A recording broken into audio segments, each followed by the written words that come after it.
আসসালামু আলাইকুম। RS expression এক্সেলের পক্ষ থেকে সবাইকে স্বাগতম। আমি রাকিব আছি আপনাদের সঙ্গে। আজকে আপনাদের সামনে এটা এইচটিভি স্নাইপার, এটা ক্রনে টেস্ট করব। আর এটার প্রবলেম যতটুকু শুনলাম, অ্যাকুরেসি দিচ্ছে না একবারেই। তাই তো ভাই, অ্যাকুরেসি পাচ্ছে না একবারে। আচ্ছা, আমরা চেক করি আগে, ক্রনে দিয়ে চেক করি যে এটার কত জোরে মারতেছে আর স্পিড কেমন আছে। এটা প্রিন্সিপাল পড়ে গেছে, তো সমস্যা নেই। এটা প্রিন্সিপাল ফিল্টার গেট লাগিয়ে প্রিন্সিপাল ফিল্টার গেট 8.7। হ্যাঁ, দেন তো। এখন ফার্স্ট চেক করবো নিচে নিচে বসে প্রণীটা দেখার জন্য আগে মানে তো পরেরটা আগেটা তো আটকে গেছে। হ্যাঁ, দুইটা প্লেটে আটকে গেছে। এখন আমরা এটা খুলবো, খুলে দেখবো যেটা কি কন্ডিশন।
যাচ্ছে। আমরা এসটিবি যে স্নাইপারটা ওটা খুলে ফেলছি। এটা পিস্টন গাইড, এটা পিস্টন, আর এটা পিস্টনের উপরে, মানে দুটো মিলে একত্রিত পিস্টন। মানে কথা হলো যে পিস্টনে প্রেসার দিচ্ছে না কেন, এটাই দেখব। আর ওয়াশারটা প্রথমেই চলবে না। তারপর দ্বিতীয়, এই যে এটা একবারে এবড়া থেবড়া হয়ে গেছে, পিস্টনের ভিতরে যেটা প্রেসার দেয় বারবার, যেটা এটার সঙ্গে বাড়ি খায়, এবড়া থেবড়া হয়ে গেছে। এটার কারণে আপনার প্রেসার দিতে পারতেছে না। দেখি কতটুকু কি করা যায়। আর ব্যারেলে তো আপনার দেখা যাচ্ছে প্লেট আটকে আছে, একটা হিট করছিলাম, প্লেট অলরেডি আটকে আছে।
চেম্বারের ভিতরে প্রচুর পরিমাণে ময়লা হয়ে গেছে।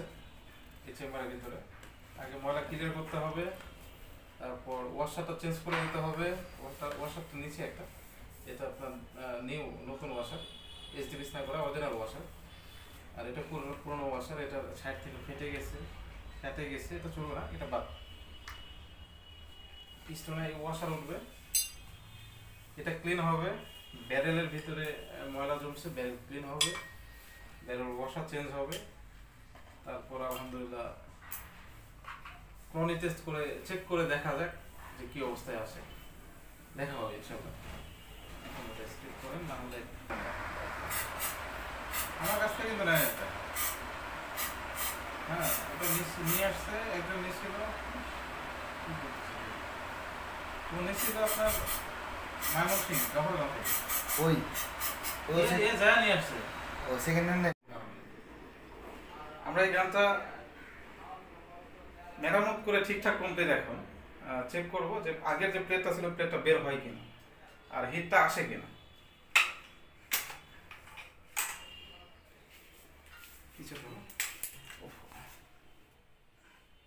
যাই বাবা বিকট সাউন্ড। যাক প্লেট বের হয়ে গেছে, ওই সামনে একটু ধরো, ওটা একবারে কালা হয়ে গেছে, একবারে কালা। প্লেট বের হচ্ছে, হ্যাঁ আগে তো ভালো ছিল। কি প্যাকেট ব্যবহার করেন আপনি?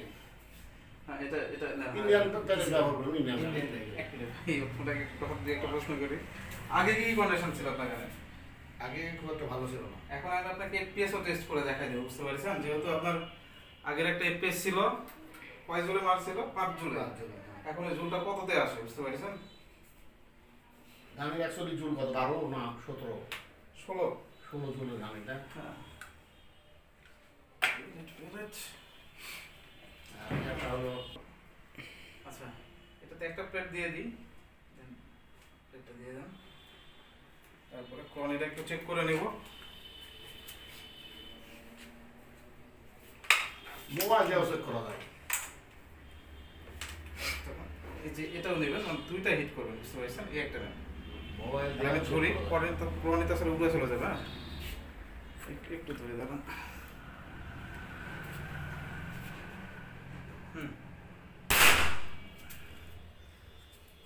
বাবা 26 জুলে মারা দিছে ভাই।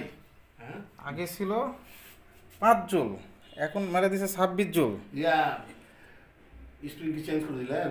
26 জুলে মারা দিছে। আরেকটা মারা দিই, একটা দেখাই। প্যাকেটের উপর নির্ভর করে। প্লেটটা ইয়ে করেন, ঢুকান, একটু দূরে যান। আগে কত জুল ছিল ভাই? নাই পাঁচ। এখন কত এসে গেল? 26। তার কত বাড়ছে বাবা? বহুত। এখন এটা আপনি স্পিড টেস্ট করেন একটু, একটা ম্যাটার দেন, প্লেটের অবস্থা কি হয়। বই পার হচ্ছে না। ইয়ে মারে, বই পার হলো না তো, বইটা অনেক না। শিপ কাটবে কিন্তু। আমি বাইরে যাব। স্পিড যদি ঠিকঠাক থাকে তাহলে সব সিটা যাবে, বুঝতে পারছেন? কুটি কুটি হয়ে যাবে। বসা মারুন, বসা মারুন, বসা মারুন, বসা মারুন। কুটি কুটি হয়ে যাবে। ঠিক আছে। ছিটে গেছে, এদিকে চলে আস।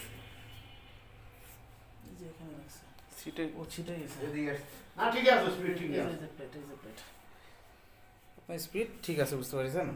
ভাইজান আপনি যে অবস্থা নিয়ে আসছেন সেই অবস্থা থেকে কি এখন উন্নত মানের নাকি হ্যাঁ, একটু- আগের অবস্থায় আছে? এখন অনেক উন্নত। এই যে প্লেট ছিটে গেছে, বুঝতে পারছেন? প্লেট আপনি খুঁজে পাবেন না। পেশার আগে আপনার মাপে দেখা ছিল যে আপনার 400 প্লাস হইতেছে না, তাই না?